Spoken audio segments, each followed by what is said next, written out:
Ya, Peloton sudah pun mendekatkan dan hampir kepada tiga-tiga pelumba ini. Dan semua sprinter-sprinter pun pakar-pakar pecut sudah pun berada di hadapan untuk standby ketika memasuki Bandar Melaka sebentar nanti. Trapak tidak ketinggalan OCBC dengan peserta negara kita iaitu Loh Si Kiong, tetapi yang berada di depan adalah peserta dari RTS Racing Team Roger Lee 152. Tiga pelumba yang berjaya memecah kedudukan. Sebenarnya Roger Lee menyertai setelah awalnya Loh Si Kiong dan juga Floris Gosinen berjaya mengatasi pelumba-pelumba lain hingga mengutip mata yang banyak.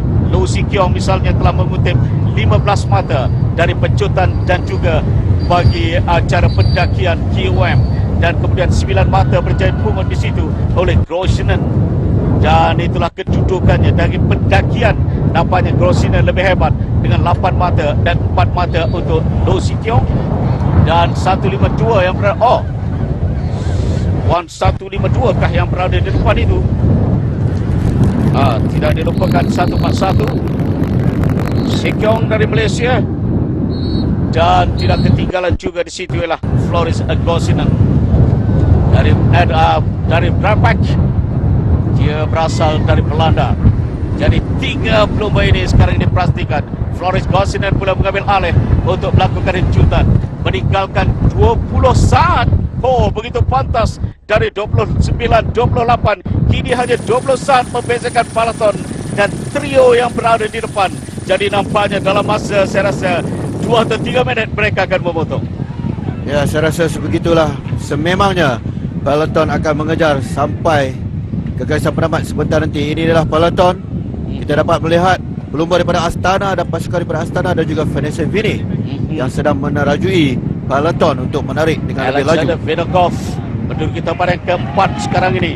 Dia harus diberikan perhatian untuk melakukan hincutan dan pecutan, tetapi rakannya lebih merupakan pembuka laluan pada ketiga ini, Dimitri Gustave, dan tidak ketinggalan Vanessa dengan Andre Cordini dan Thomas Bartolini. Antara pelumba yang sekarang ini sedang melakukan hincutan yang cukup kencang untuk menuju ke garisan penamat. Terlebih dahulu terpaksa mengejar tiga pelumba yang berada di depan mereka. Mereka sekarang ini memasuki bandaraya bersejarah Melaka untuk menamatkan pusingan yang kedua setelah bermula di Putrajaya. Kita perhatikan kombinasi antara pelumba-pelumba ini silih berganti melakukan leading ataupun cuba untuk menggerak kerana mereka menyedari tenaga itu digunakan sepenuhnya dan kemudian menyerahkan orang lain untuk memberikan kepantasan yang lebih lagi kepada pergerakan Peloton.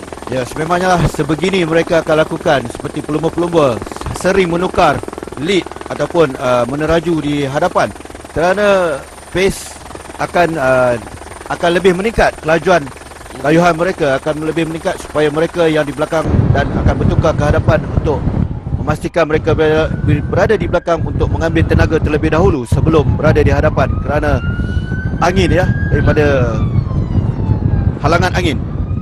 RTS dengan di situ Lee Rogers. Perhatikan kedudukan sekarang ini.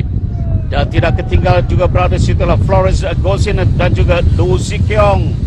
Tiga pelumba yang semakin menghampiri, kian dekat. Perhatikan bagaimana jauh jarak yang semakin hampir. Nampaknya akan ditangkap Loh Si Kiong terlebih dahulu. Perhatikan pelumba dari pasukan Astana Pro memulakan asakan dan gerakan untuk menelan tiga pelumba yang berada di depan mereka menuju ke garisan penamat pada ketiga ini. 3 km untuk dilalui oleh para pelumba. Jadi sekarang ini kita akan melihat satu penghabisan ataupun di akhir nanti bagaimana bunch of the riders ataupun kelompok para pelumba akan melakukan serbuan ke garisan penamat. Walaupun pada ketika ini nampak selari kerana mereka sekarang ini menuju dan juga membelah angin. Dan dalam keadaan sekarang ini kita melihat Peloton begitu panjang kerana speed mereka sudah semestinya memang sekitar 50 hingga ke 60 km sejam untuk sebelum menuju ke garisan penamat. Dan sekarang ini mereka sudah pun memasuki kawasan Bandar Melaka bersejarah ini. Hanya tinggal 2 km lebih sahaja untuk mereka menamatkan perlumbaan pada hari ini peringkat kedua. Lumba dari Astana, perhatikan mereka mula melihat rakan di belakang. 2 km untuk ditamatkan. Mereka cuba untuk membaris kedudukan sekarang ini. Pelumba di depan Astana adalah merupakan pelumba yang akan menarik keadaan tetapi kemudiannya bila tiba di garisan penamat akan melepaskan pelumba harapan mereka untuk melakukan hencutan dan pecutan. Tapi perhatikan ada pelumba lain yang mula datang dari situ, ialah pelumba dari pasukan Trapax. Yang tidak mau ketinggalan juga ialah pelumba dari pasukan-pasukan lain seperti Gamen Barakuda yang nampaknya juga untuk mula mengorak langkah dari sebelah kiri pandangan kita. Dengan kedudukan Fandesi nampaknya agak ketinggalan, tenggelam, tapi nampaknya Astana dengan 4-5 pelumba mereka sudah berada di depan menguasai gelanggang. Sebentar lagi kita akan dapat saksikan ada kejatuhan berlaku di situ. Kelihatan pelumba dari Fandesi antara yang terjatuh, dan kita perhatikan Astana mula membuka ruang sekarang ini kepada dua pelumba yang berada di belakang. Apakah taktik ini akan menggerakkan kayuhan?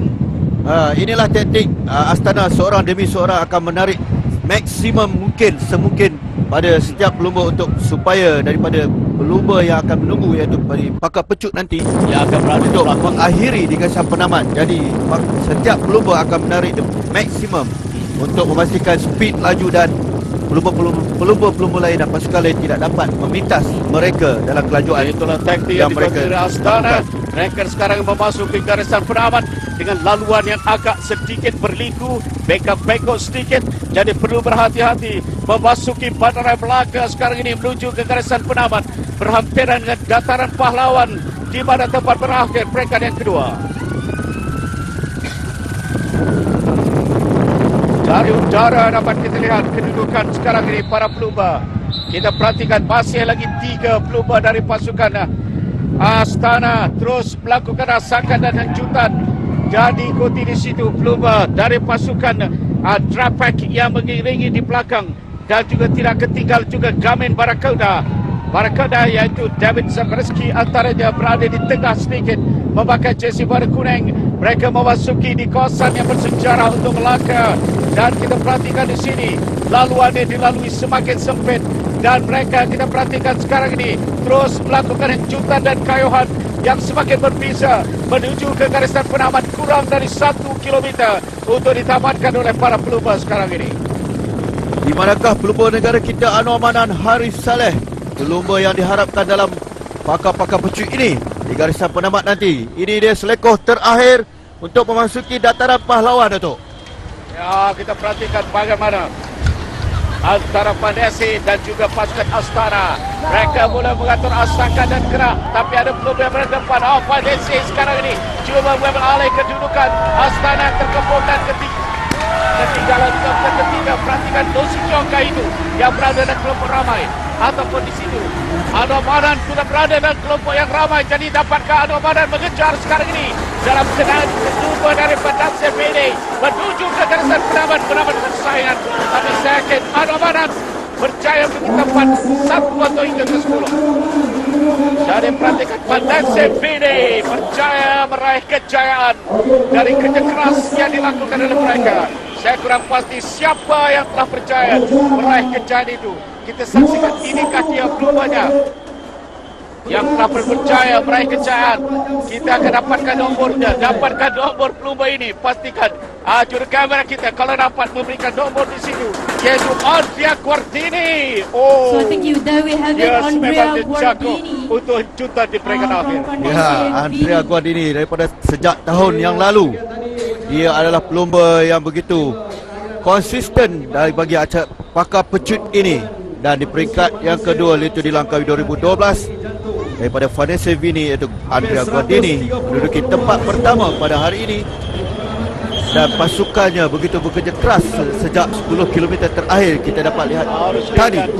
Pada tahun lalu dia menang 4 peringkat, iaitu peringkat yang pertama dan peringkat yang kedua serta peringkat yang ke-6 dan peringkat yang ke-7 dari Banting ke Tampin.